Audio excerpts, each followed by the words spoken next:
Bonjour tout le monde. Bonjour bande konanga sur boza partout bozola nanga. Mbote na bino, mbota na beto, mbote papa bakulutu, bayaya baleki na ngai. Makambo eza ebele lelo bitumba ezali makasi na est na biso. Na ebisaki bino depuis lobi ke M23 azolemba te. Awo population baza na kati ya kokima botala.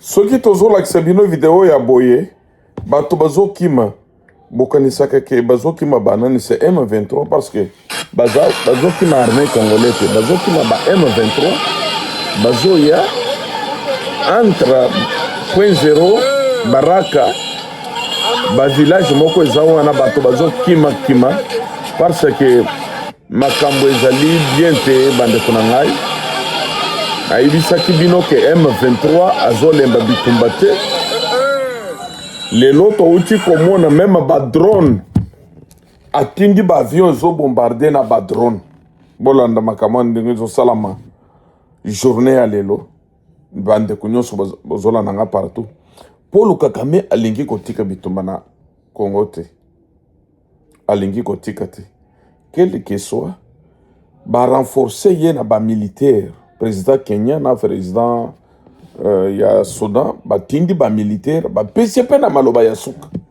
ba yebise na moment oyo tozopesa ba militaire oyo mbala ya suka parce que États-Unis azosala biso pression makasi soki olingi okomisa eta wana eta na yo sala effort na temps oyo mais makambo ezolala na nzela ya ayebi te na moment tozoloba boyo bato ya sia baza plein na Rwanda comme ba visiteur wana makambo na zolo vérité Afrique comme plus de 10 000 commandos eza na Congo bao bakei na Rwanda na pokwa ya lelo coup d'état moko elingesala na Rwanda mais esalamiti na lakisaki bino ba vidéo wana na journée na pokwa ya le 23 bandeko makambo ezali bien te Paul Kagame alobi pona Congo azokufwa azotinda ba militaire na yebite soki lelo Congo attaqué au Rwanda kosala combien de minutes parce que na Rwanda na njimite ke ba militaire baza ebele militaire nyonso baza na Congo souci na ye il fallait ba récupérer Katanga kuna na point zéro bitumba eza makasi mais point zéro eza na maboko ya ba rebelle eza na maboko na biso te biso kote ya baraka entre baraka na point zéro bakatikati wana nde place bitumba ezali makasi ba militaire na biso bazo résister ezali moment ya nazoyebisa bakonzi na biso ta ya ngoyo tolingi tobanda ko recruter te ndenge tobandi kola na basusi parfois na susi wana batonso bakofaki mpona koma na Bukavu tango tozomona Félix aza na kati ya pouvoir azosala mosala malamu tozosoutenir ye oui tozosoutenir ye tango tozoka ke balingi badéranger ye tozolala bapongi te c'est pourquoi nazosenga bandeko na nga nyonso baza na kati ya armée ke bato oyo baza na kati ya armée na biso batala makambo ya avion na badrone na biso pona koatake ba ennemi oyo souci na bango ezali ya kokupe bakupe minyembo nyonso wana na Rubaya na Goma na Bukavu etikali ya bango mais il est temps tozoluka ta nini mosusu pona kabunda ya kosala discours ayebise biso ke non pour le moment tozo inviter Joseph Kabila na Nkabaya na nani non ça ne va pas Joseph Kabila zalaki na mboko pendant 18 ans iloko ni na sali mais lelo Congo mobimbeza sentier bazotonga partout bozomona monto nyonso zomona quel que soit motema bena bino mais bozomona makambo mosusu tosalaki te tosali un plus ceux qui ont avancé na Félix 10 ans liboso jusqu'à 2036. Congo kozalelo comme sous extraordinaire. Toujours yeba te que pressé bazana bango bakabunda ba fayulu bazolu kanini. Mosusu abimi soki sa sanga rebelle ya bitomba kisangani. Ça fait honte. Tozali na posa fati atikala nanu na pouvoir ya mboka na bisosa. Parce que pour le moment tozali na muntu moko te ako résister na makambo nyonso ezoleka. Lelo Macron azo s'appelle na fati te pona nini. Aboyi kokota na ba magie na yewa. Aboyi. Chance na biso tozali na Donald Trump. Trump azo tika biso te. Azo tambula na fati butu moi. Bandeko. Na Rwanda ezali pesa mbwa boy. Paul Kagame azoloba ke pona M23 il fallait akufwa attaque okufwa au lieu M23 alungwa na Congo. C'est normal. Un dictateur ebele bakufaka. Oui. Tango babandi ko ebiso Mobutu tika pouvoir ayoka kite. Lelo akufi libanda ya mboka. Paul Kagame a su pouvoir na makile azo mérité liwa. Très chers compatriotes, bo laïke, bo partager. Makambo ezali mingi journée ya lelo. Toko sepelete na makambo ya boy. Jusqu'à quand toko zala ridiculiser na armée rwandais. Tozana ba militaire bazo former butu moi. Oui, ngai nazali pona kopesa bino ba discours wa lokuta te. Nazawa na pona biso makambo ezoleka na mboka na biso. Armée na biso toko bote bazo bonda soki bango te roba récupérer. Mais armée rwandais bazo avancer kaka. To bonde l'ensemble. Chance na biso les Africains presque 10 000 commandos bazali na Congo tango tozolo bao. Nde bazo lengisa bango nanga kuna na nani bazo lenga. Nanga azolenga place azali. Na Monisco, po ba militaire ya Monisco bazo kite jour et nuit. Makambo eza ebele. Angola azotinda pe bazo tinda pe pa ya nani. Tanzanie. Makambo ezali mingi. La équipe est partagée. Bande kuna ngai.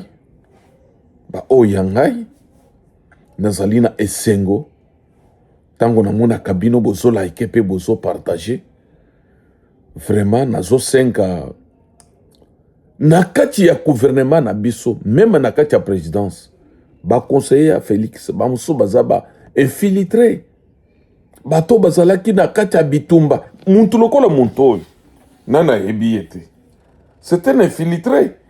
Comment Félix a engagé ka bato biso tozo koko sala misala te Bozel.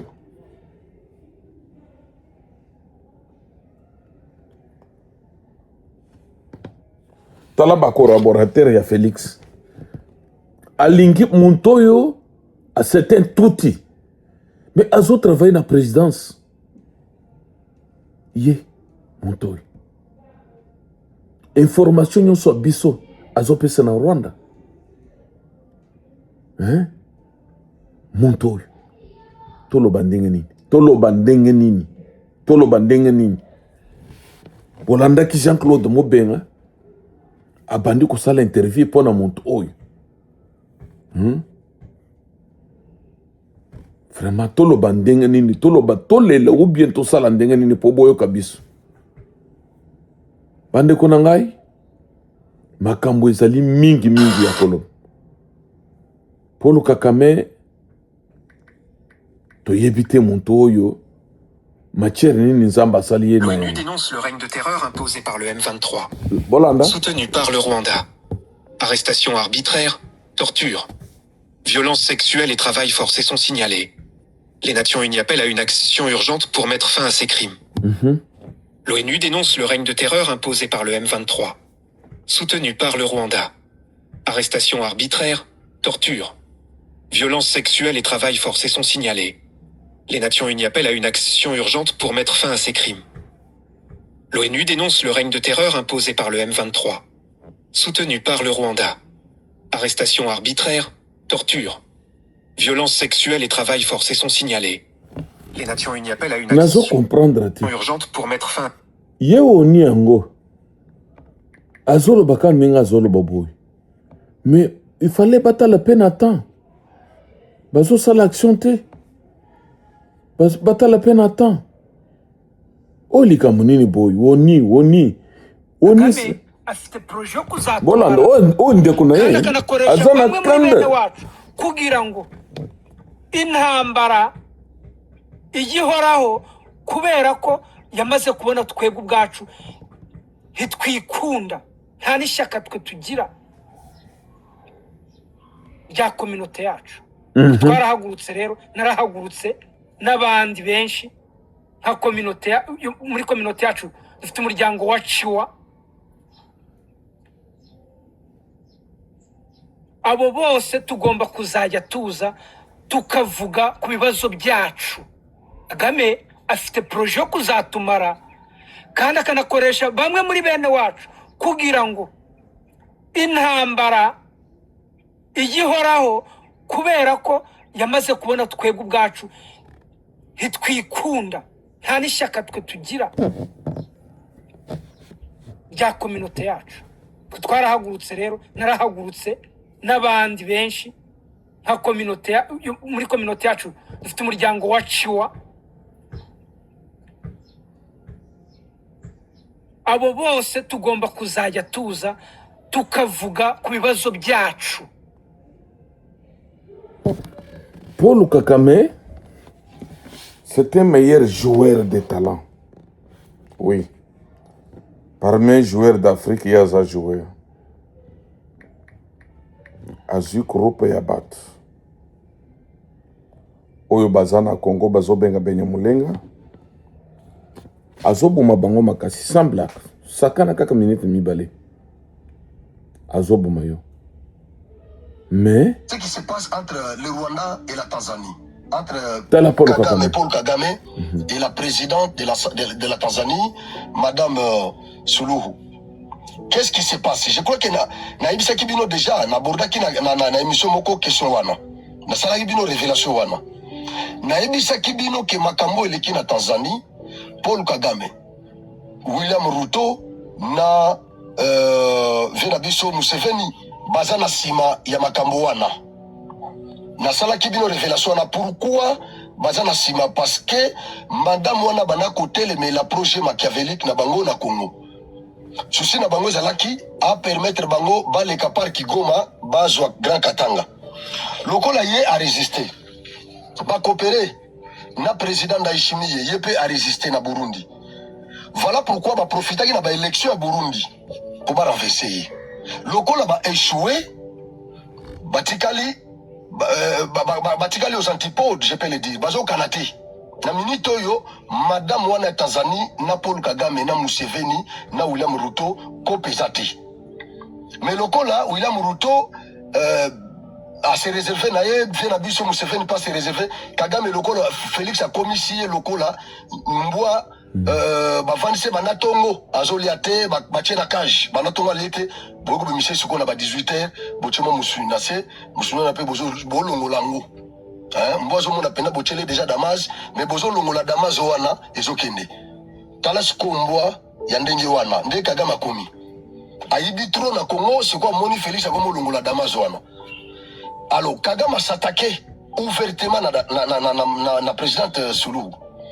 Na isaki bino tango Seigneur confirma qui est Félix a félicité qui est président Ndayishimiye a félicité mais les bozolanda makambo ndenge ezoleka na monde bande kuna ngai makambo eza ebele monde eza na ba problème oui soki bozoyeba te trompe mwana matete toyebi te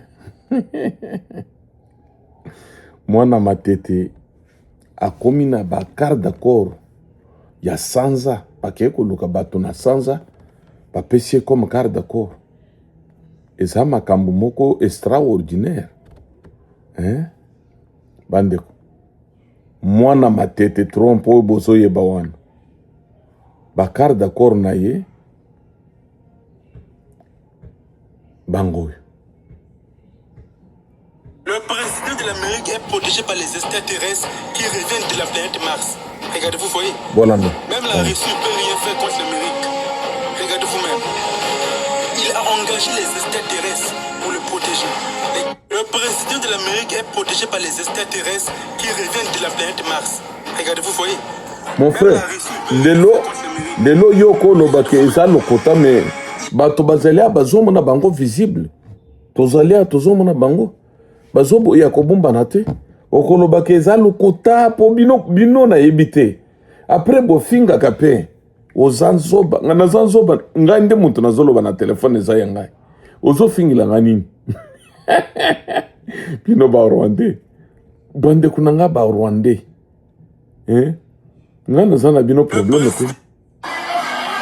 Botala ba passer mi balon ndenga bazobunda. Bazowele le cher. Donc comme il fin du monde, ba passer mi balon wana bazowele le cher. Ça c'est la fin du monde, fin du monde. Makamboyo. Makamboyo kosi le jour ni nzambe na ngai. Mokili makambu nde makambu. Makambu nde makambu. Chaque jour makambu ezokoyo. Hein?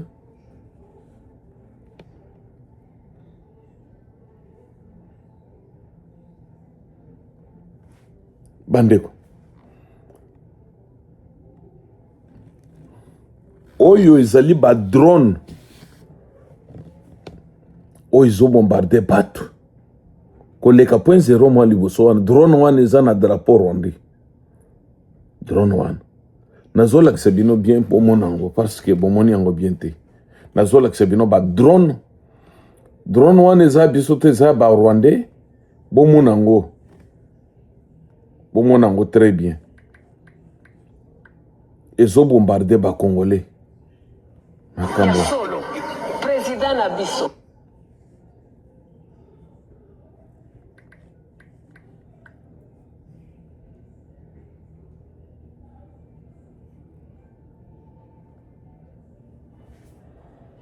C'est la fin du monde, mesdames et Botala messieurs. makambo ezo salam. N'est pas tout seul. Quand je dis ça, mesdames et messieurs, comprenez-moi bien, il n'y a pas qu'un seul Donald Trump.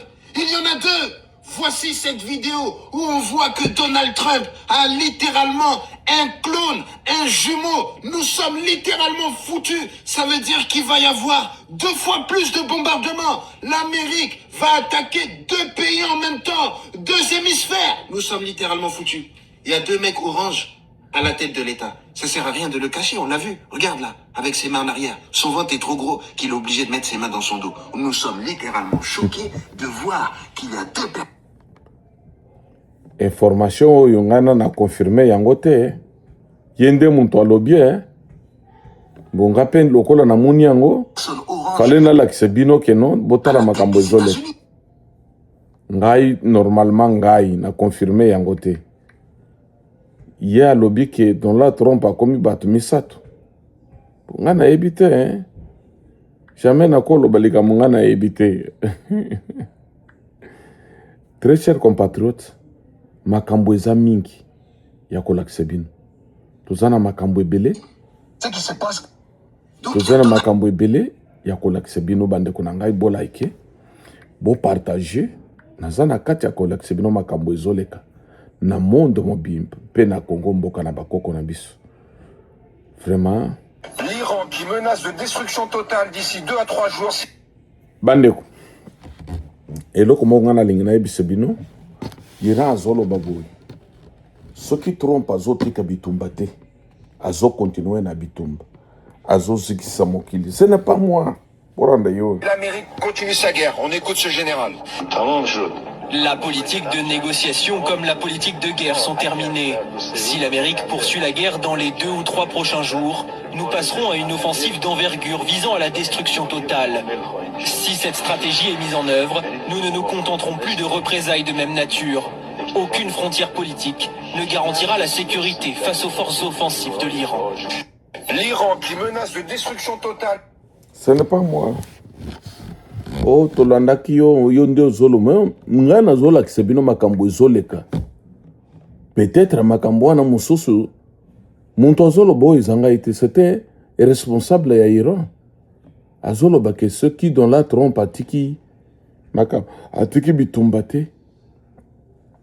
Et là, nous disposons désormais d'une capacité d'investissement de 205 milliards de dollars, ainsi que d'une plus grande aptitude à déployer de la dette, des fonds propres et des assurances à tous les niveaux de la structure du capital. La DFC peut investir dans la technologie, l'énergie et les minéraux critiques, presque partout dans le monde, et s'attaquer aux chaînes d'approvisionnement vulnérables où qu'elles se trouvent. Le prêt de 553 millions de dollars accordé par la DFC pour restaurer le chemin de fer de l'Atlantique de Lobito illustre le milliard et demi de dollars que la DFC a engagé dans toute l'Afrique depuis ma confirmation. Ce corridor de transport vital relie la République démocratique du Congo, riche en minéraux, à travers la Zambie jusqu'au port de Lobito, en Angola. Le financement de la DFC contribuera à établir une source de minéraux critiques alignée sur l'Occident, tout en renforçant le commerce local, en réduisant les coûts d'expédition. Nous disposons désormais d'une capacité d'investissement de 200... Américain bachambongo na bango. Pour na ko changer Congo. Problème ezali constitution na biso ezali bien te. Ba yebisi président Félix va changer constitution. Quel que soit bozo kenda na ba dialogue oyo ka bond Contre le Rwanda. Contre le Rwanda. Contre Paul. Oyo ka bond na sasanga bazolo ka Paul Kagame na Kabila baya kokota na dialogue. Oui. Paul Kagame na Kabila baya kokota na dialogue. Yangonde na zolo bake bato na zoye bate mitu na bango façon esalaka. Ozoka Paul Kagame azoluka Paul Kagame José nani Sesanga azoluka Kabila na Kagame na nani baya kokota na dialogue. Eza biloko moko impossible. Eza biloko bien te vraiment. Tous en a poussé un changement ya makambo mboka na biso. Tous en a ba information belé papa makambo Kagame azosa. Et Indi. Mbolanda. Yewan. À l'instant que je vous parle, Donald Trump vient d'instruire la fermeture de l'ambassade de Rwanda aux États-Unis. Et après si ordre il y a expulsion en urgence il y a tout union. Tout le temps à Twitter et après toujours.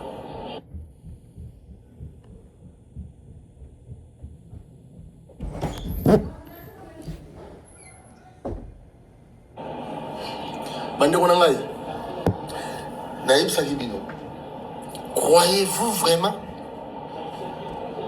Batou Oyo, ça Saddam Hussein.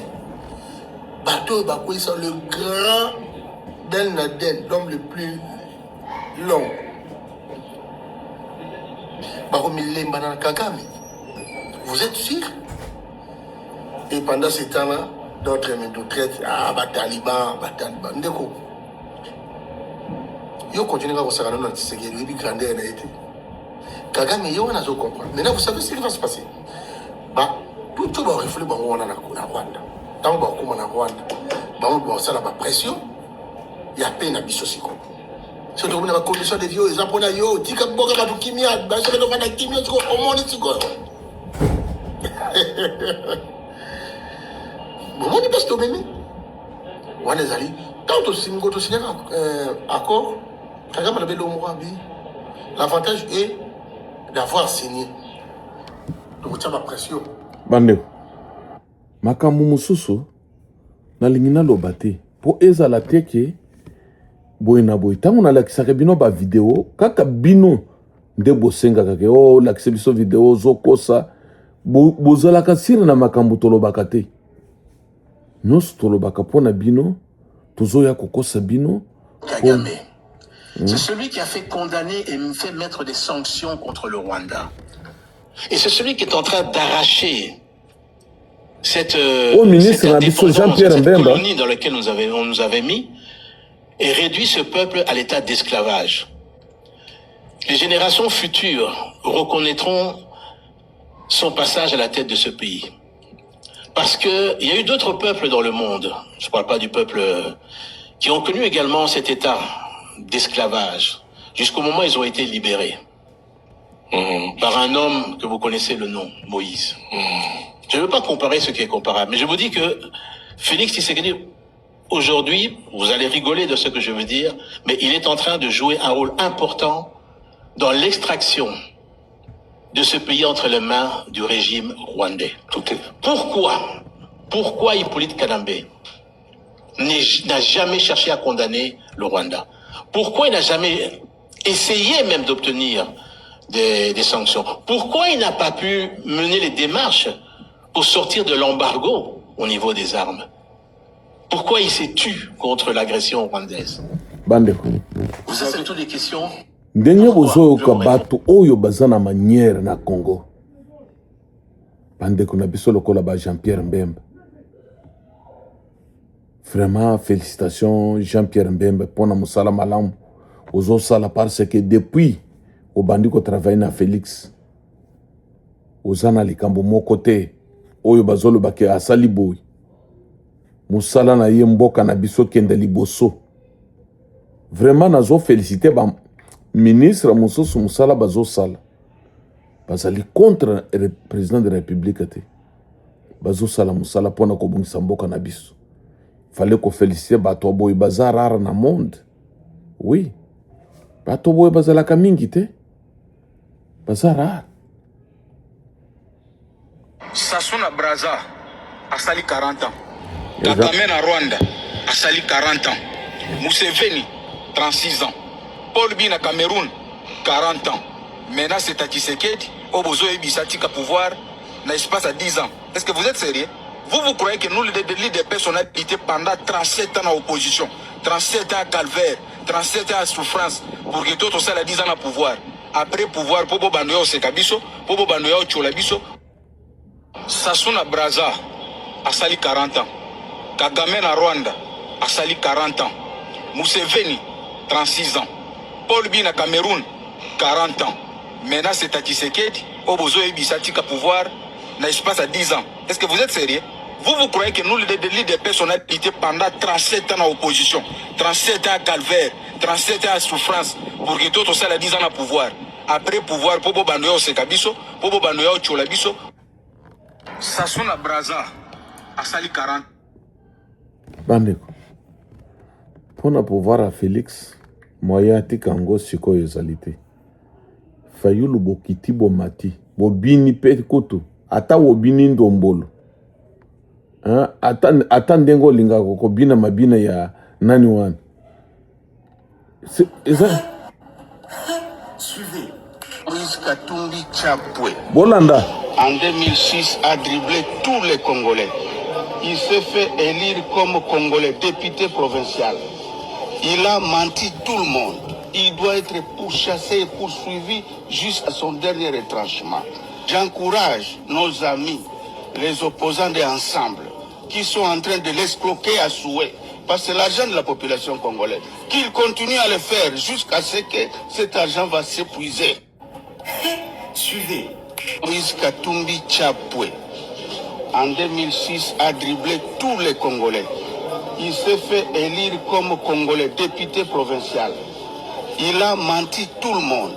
Il doit être pourchassé et poursuivi jusqu'à son dernier retranchement. J'encourage nos amis, les opposants d'ensemble, qui sont en train de l'escroquer à souhait, parce que c'est l'argent de la population congolaise, qu'ils continuent à le faire jusqu'à ce que cet argent va s'épuiser. Suivez. Bandeko. Moïse Chapwe. Montwana bazolo ba Moïse wan. Azana 5 nationalités. Alors bakaza congolais zambien, aza juif, aza grec, aza israélien. Osaka na Congo boindenge ni bino ba congolais. Bozo teka mboka na bino na mbongo. Bozu parti politique boyiko pesa monto ki ensemble. Boza ba congolais modèle nini fallait bolia foué na masoko na bino na vimba. Bino boza ba congolais bien boza bi congolaise.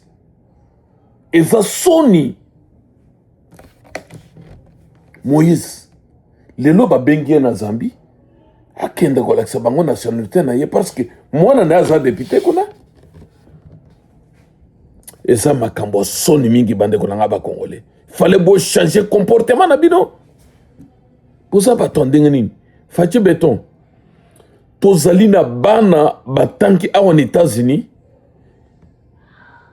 Batanki technologie moderne. Bano bako sunga yo na niveau nyonso. Ba numéro na biso ezali. Batu ozo travailler na bango balingi biso te parce que bango balukaka trou ya koyiba mais bana oyo bakokanga bato na ndenge mususu. Tanko kozo pouvoir il fallait tozo misala atanga na zuite bana na zana bana batanki ya mingi oko travailler na bango. Merci beaucoup. Que Dieu vous bénisse bien nyonso bozola nanga. Bo partager bo like makasi makambo ezali ebele ya koloba. Tozana makambo ke koloba. Ndenga tozolala na poko awo Kagame azolala te.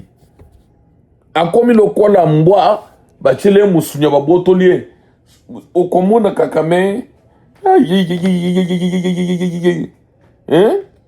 muntu kwetu kuju muntu bamumbikela ni chilumbu.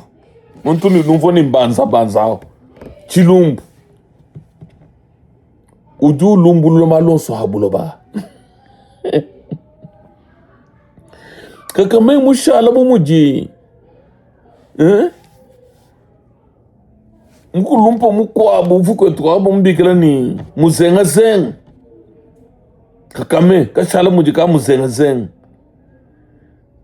Mushala ulomba lufu. Tuvuni kapala kakwabu kwetu kwaka. Bakabikela ni muzenga. Kavuni tubwase. Kimwili Kagame mushala. Kama na kuja bya mubukalenka choka. Katuchokesha. Kalumana. Kashifa ba Kongole mashi aba Kongole kanyunguluka mubi. Mutu mushala kanyunguluka. Kinji lamu ni wakuka sajisa shingani. Lelo mbaka kufa masashi menemena. Kaji bakar de benda kumetrize bo. Malu ajano makol. Si ya ujuku Rwanda. Malu mbiku muchu ndundu muto mumvunda. Chibola. Mundo mwenye bila. Bo like pe bo partager. Makambo kitoko boy. Okomune langwapi. We. Tozolo bela pena bat oyo bazo travailler fati. Ba traître bazaye belé. Na ibisa kabino ke tozana bana batanki technologie moderne. Na niveau nyos ya ozolo kabatu.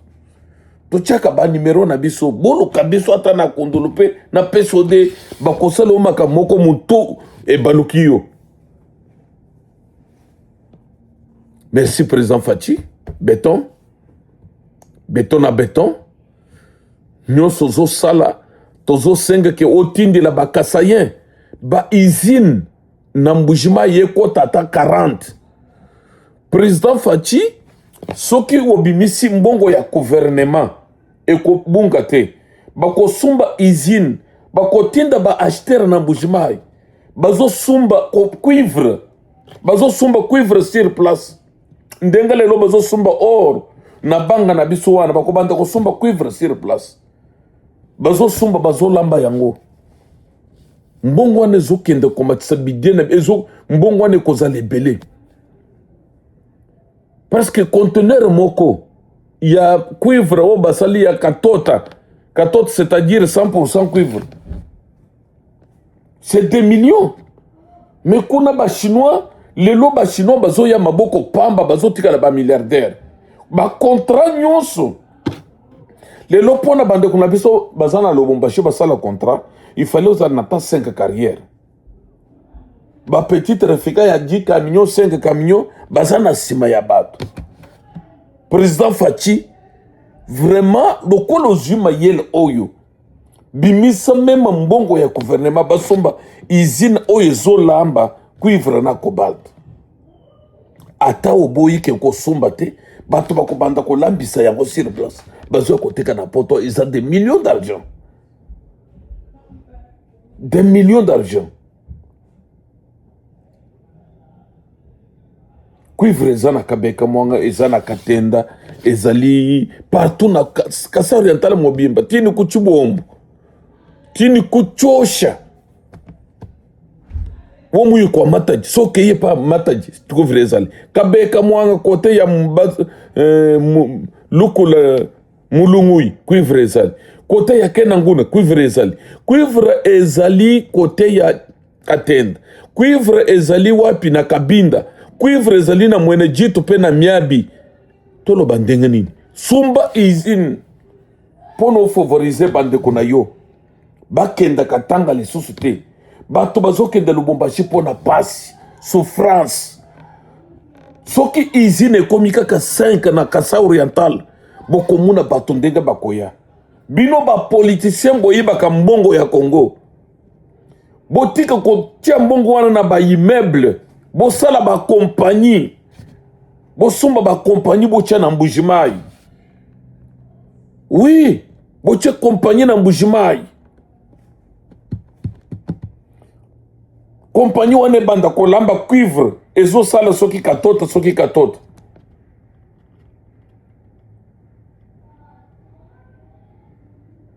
Soki oboyi kosumba parce que kosumbi fallait osala na mbongo. Lelo gouvernement na biso bimisi mo bazo sumba or. Bako sumba pe cuivre, cobalt. Ezobi mebele. Bolo baki toko komisa bato ba milliardaire, millionnaire, toko millionnaire ndengani. Combien ba camion tina Lubumbashi, combien d'argent? Mais to cheka usine 5 na Kasai Oriental. Chaque mois, gouvernement zoko c'est des millions parce que ce que déjà aux ana usine, aux ana ba plein air monde mobimba. Bazok le qu'on a email, tous ana pour 125 conteneurs, tous ana pour 115 conteneurs. Biloko nezoya. Bazo futa bantu ba congolais. Yope ozo zombongo nezoko ta na caisse. Bozo yiba mbongo, bozo kosomba bandako na poto 2 millions, 1 million.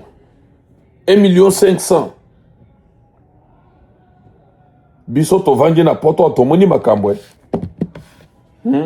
Tomoni makambwe. Makambwe ezali eh. And you come say I want to use Goma. I say fine. But these are conditions. Goma is part of my problems that I face with the government. And now it is in my hands.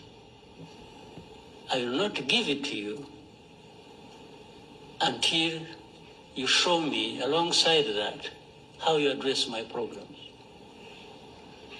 Well, I may sound speaking for these guys, but I'm just reasoning.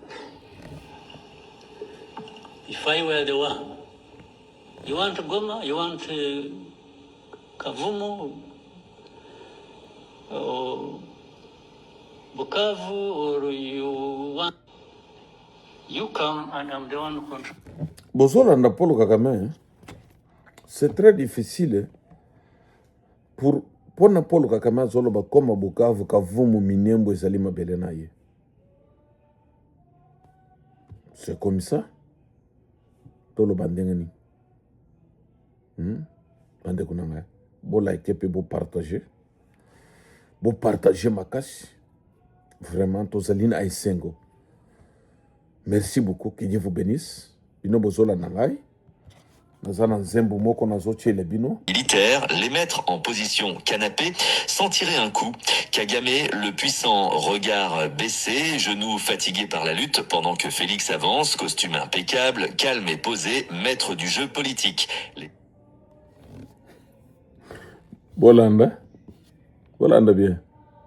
Le cauchemar qui empêche Kigali de dormir, un civil sans treillis, sans galon, ni bruit, qui a prouvé qu'on peut défier les militaires, les mettre en position canapé, sans tirer un coup. Kagame, le puissant regard baissé, genoux fatigués par la lutte, pendant que Félix avance, costume impeccable, calme et posé, maître du jeu politique.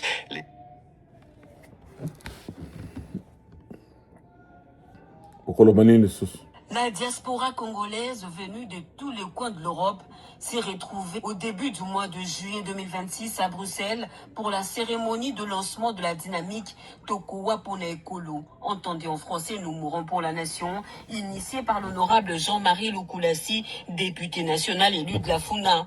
Conscientiser la diaspora face aux dangers dans un contexte marqué par les menaces sécuritaires et les velléités de balkanisation contre la République démocratique du Congo, le message était clair.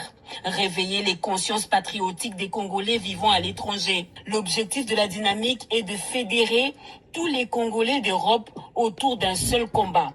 La défense de la patrie, de son unité et de sa souveraineté. Un moment fort a marqué l'assistance. Une vidéo sur les atrocités passées en silence par d'autres venus du Rwanda. Ce que vous allez entendre ne sera jamais montré dans les médias traditionnels. Préparez-vous à entendre la vérité brute. Sans filtre. Sans peur. Selon des sources proches du dossier et des témoignages anonymes recueillis par VUGAB World Affaires TV, une opération de nettoyage ethnique ciblant les Hutus congolais serait actuellement en cours dans les zones sous contrôle du M23 RDF, notamment à Goma, Bukavu et leur environ. Cette manœuvre violente serait orchestrée par le régime de Paul Kagame, avec un objectif précis, éliminer ou expulser systématiquement les Congolais d'ethnie Hutu afin de faciliter une substitution démographique au profit de familles tutsi-rwandaises. Des meurtres ciblés et des disparitions massives.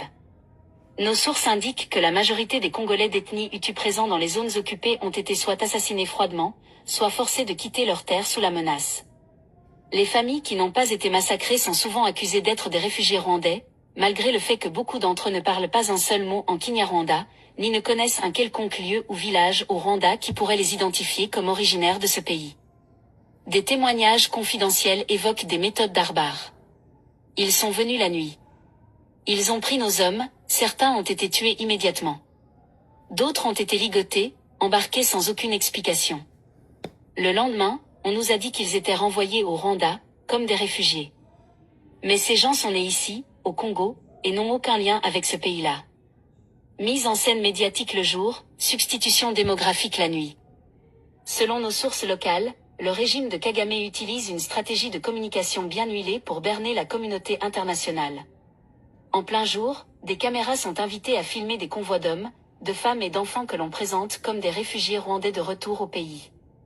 Mais la nuit, les opérations réelles se poursuivent en secret, les propriétés des Hutus congolais sont occupées par des familles Tutsi importées du Rwanda, logées directement dans les maisons vidées de leurs occupants. Un informateur impliqué dans la logistique locale confie. Le soir, des camions non immatriculés traversent la frontière avec des familles entières. Le matin, elles sont installées dans les maisons des Congolais disparus. On change les serrures, on repeint les façades, et l'affaire est classée. Une politique d'élimination ethnique déguisée. Il ne s'agit pas seulement de Hutus d'origine avérée. Toute personne suspectée d'être Hutu, en raison de son apparence physique, de son nom ou de ses affiliations tribales, est visée. Certains survivants affirment que les forces du M23 demandent des cartes nationales d'identité congolaises, qui sont ensuite détruites sur le champ.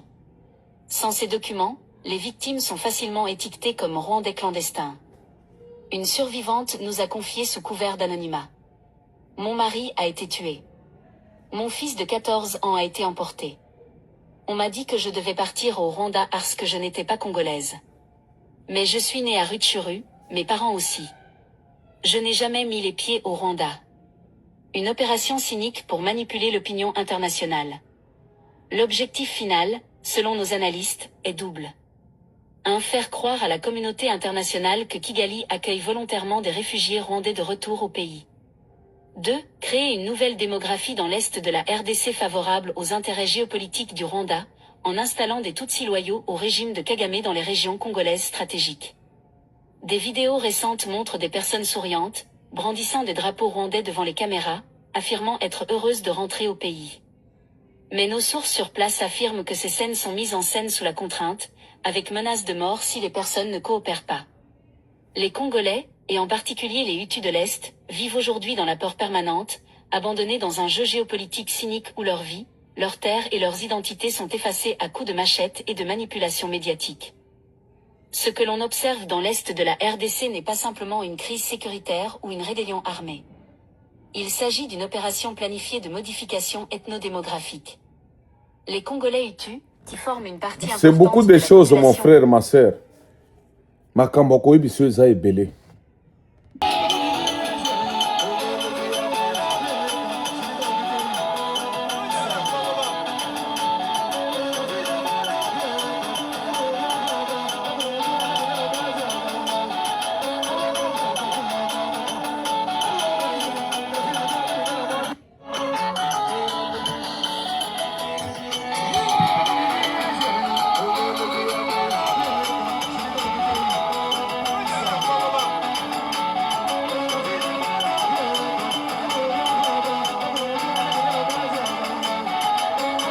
Muntu azoyimbela nzambe bozoka muzike.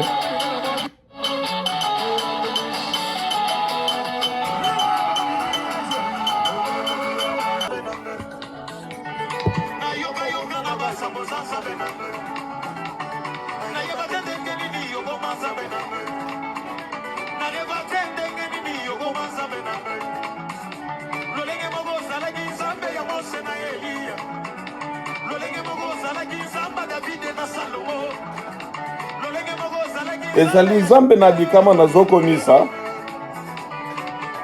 yoga,